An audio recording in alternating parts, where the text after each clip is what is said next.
Hi everyone, आज मी बनवतीये अत्यंत सात्विक आणि चविष्ट असलेला सत्यनारायणाच्या शिऱ्याचा प्रसाद। तर आज आहे स्वामींचा प्रकट दिन आणि त्यानिमित्ताने मी हा शिऱ्याचा प्रसाद बनवतीये। सो यासाठी सगळ्यात आधी मी 1 ते 2 चमचे तूप कढईमध्ये ॲड केलेलं आहे आणि त्याच्यामध्ये आता मी रवा खरपूस भाजून घेतला आहे आणि जे ड्रायफ्रूट्स आहेत मणुके असतील किंवा आणि बारीक चॉप केलेले बदाम देखील याच्यामध्ये मी ॲड केले।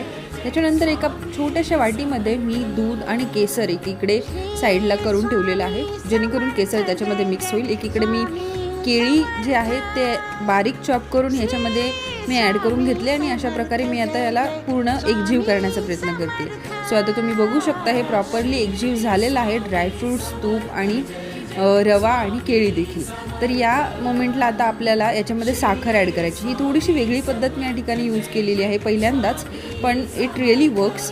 आणि तुम्ही बघू शकता साखर त्याच्यामध्ये बऱ्यापैकी एकजीव होते आणि मग या स्टेपला येऊन तुम्ही याच्यामध्ये दूध ॲड करू शकता। दूध ॲड केल्याच्या नंतर याला पूर्णपणे दुधामध्ये तुम्हाला शिजवून घ्यायचं आहे।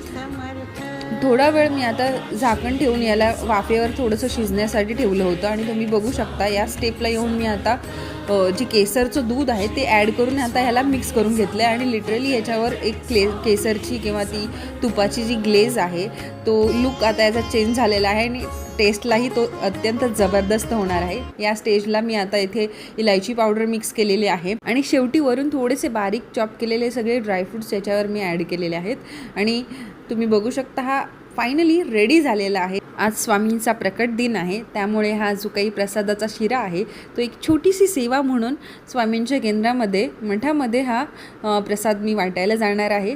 तुम्ही स्वामींचा प्रकट दिन कसा साजरा केला ते कॉमेंटमध्ये नक्की कळवा आणि रेसिपी आवडल्यास चॅनलला लाईक, शेअर, सबस्क्राईब करायला विसरू नका। श्री स्वामी समर्थ।